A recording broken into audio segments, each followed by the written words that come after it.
नमस्कार दोस्तों, मैं संजय जैन एक बार फिर से आपके सामने हाजिर हूँ। आज हम चर्चा करेंगे जब केतु खाना नंबर 5 में हो। खाना नंबर 5 जो है वो बृहस्पति का है, सूरज का है, और इस घर में बैठा हुआ केतु उसी असर का होता है जैसा उस कुंडली में बृहस्पति बैठा होगा। अगर कुंडली में बृहस्पति अच्छा बैठा है तो केतु भी अच्छा होगा। अगर कुंडली में बृहस्पति की पोजीशन खराब है तो केतु भी खराब होगा।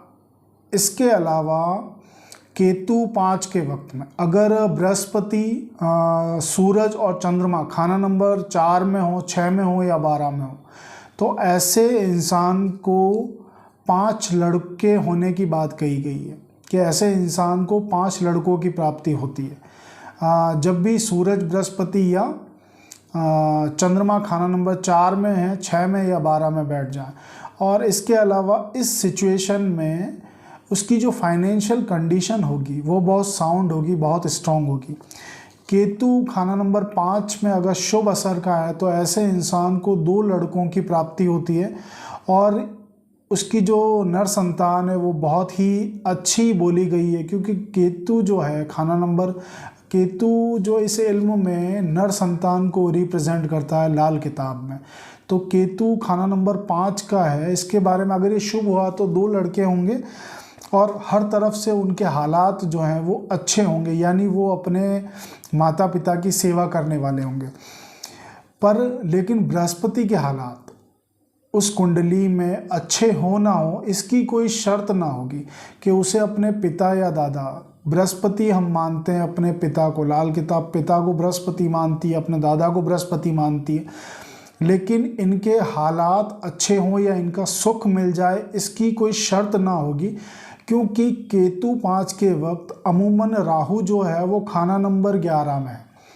केतु एक तो अगर केतु अशुभ है तो उसका मेजर रीज़न है कि बृहस्पति अशुभ है। इसके अलावा केतु 5 के वक्त अमूमन राहु जो है उसकी बैठक 11 में होगी। वैसे लाल किताब में राहु केतु की 1 से 7 बैठने की कोई शर्त नहीं रखी गई है कि वो 1 से 7 बैठेंगे। ये आसपास भी हो सकते हैं और एक साथ भी हो सकते हैं। इस इल्म में इनके आमने सामने बैठने की शर्त नहीं बांधी गई है, ये एक साथ भी आ सकते हैं। तो लेकिन अमूमन तौर पे अगर राहु को देखा जाए तो वो एक 7वें घर में होगा, यानी खाना नंबर 11 में होगा। खाना नंबर 11 में राहु जब होता है और अगर ये मंदा हो जाए, खाना नंबर 11 में अगर ये मंदे असर का, तो सबसे पहले ये बृहस्पति को खराब करता। और बृहस्पति, जैसा मैंने आपको बताया कि बृहस्पति हमारे बुजुर्ग हैं, हमारे पिता हैं, दादा हैं, तो ये उनके सुख को खराब करता, उनके सुख में कहीं ना कहीं कमी लेके आता। तो इसकी मुख्य भूमिका जो है वो इस तरह से देखी जाएगी कि एक तो बृहस्पति का कमज़ोर होना, एक तो राहु की 11 में बैठक होना, दूसरा बृहस्पति का कमज़ोर होना, और तीसरा जो केतु की जो खुद की जो नेचर है वो एडॉप्शन आएगी, जो नेचर आएगा वो बृहस्पति से आएगा। तो बृहस्पति को राहु 11 जो मंदा है उसने अपने आप मंदा कर दिया। इस वजह से जो केतु है वो डिस्टर्ब होने से, इसलिए इसके कहा गया है कि केतु अगर शुभ भी हो जाए तब भी बृहस्पति के जो हालात हैं उस कुंडली में वो कहीं ना कहीं हो सकता है उनमें डिस्टर्बेंस मिले। इसलिए बृहस्पति के अच्छे होने की शर्त नहीं है इसमें। इसके अलावा केतु 5 वाला इंसान अगर जवानी में नहीं भटका, अगर ऐसा इंसान अपनी जवानी में संभल कर चला, खुद पे उसने नियंत्रण रखा, तो उसके पोतों की जो संख्या है वो उसके लड़कों की संख्या से ज़्यादा होगी, ये बात बोली गई है।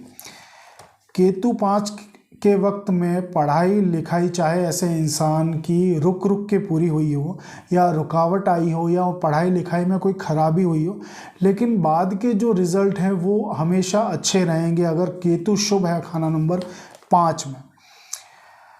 केतु खाना नंबर 5 में खराब उस वक्त माना, जैसे मैंने पहले बताया कि बृहस्पति खराब हो तो ऐसा इंसान दिखने में सुंदर हो सकता, दिखने में सुंदर होगा, लेकिन उसे स्वास्थ्य समस्याएं बराबर बनी रहेंगी। जातक अस्थमैटिक हो सकता है, अस्थमा से पीड़ित हो सकता है, या उसकी फैमिली में पिता को या दादा को या उसकी नर संतान को कहीं ना कहीं अस्थमैटिक से रिलेटेड प्रॉब्लम होगी, अस्थमा होगा उनको।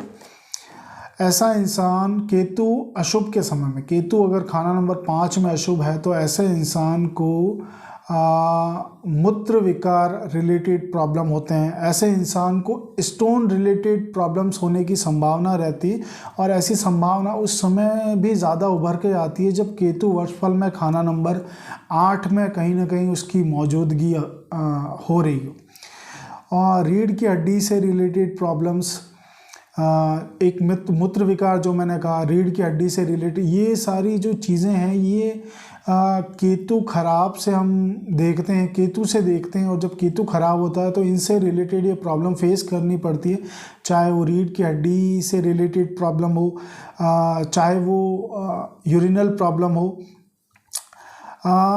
केतु या बृहस्पति, केतु अगर खराब है तो बृहस्पति भी उस समय खराब होगा, तो यहाँ पेट की समस्याएं भी कहीं ना कहीं लगी रहेंगी जातक को।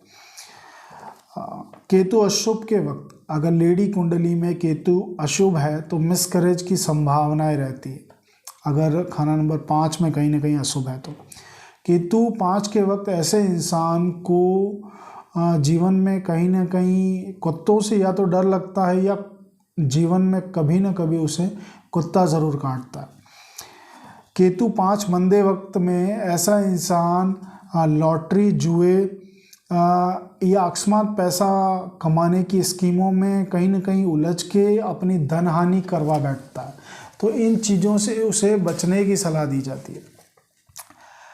और अब केतु 5 को अगर सही करना है तो इसके लिए मैं आपको एक उपाय बताता हूँ कि मंगल और चंद्रमा की मदद से यहाँ पे केतु 5 को सही किया जाएगा। इसके लिए दूध चावल, लाल साबुत मसूर की दाल है या देसी खांड, इन चीज़ों का कहीं ना कहीं दान करना केतु 5 को सही करेगा। अब इसके अलावा बृहस्पति को सही करें, बृहस्पति को सही करने से केतु 5 खुद ब खुद सही हो जाता है। बृहस्पति का खानावार उपाय करें, जो बृहस्पति का उपाय है वो खानावार सही करें, बृहस्पति को ठीक करेंगे तो केतु अपने आप ठीक हो जाएगा। तो ये चीज़ें आप करें, और उम्मीद करता हूँ मेरे इस वीडियो से आपको अच्छी जानकारी मिली होगी। अगर आप अपनी कुंडली विश्लेषण करवाना चाहते हैं तो आप मेरे व्हाट्सएप नंबर पे संपर्क कर सकते हैं, मैं आपकी मदद करने की कोशिश करूँगा। धन्यवाद।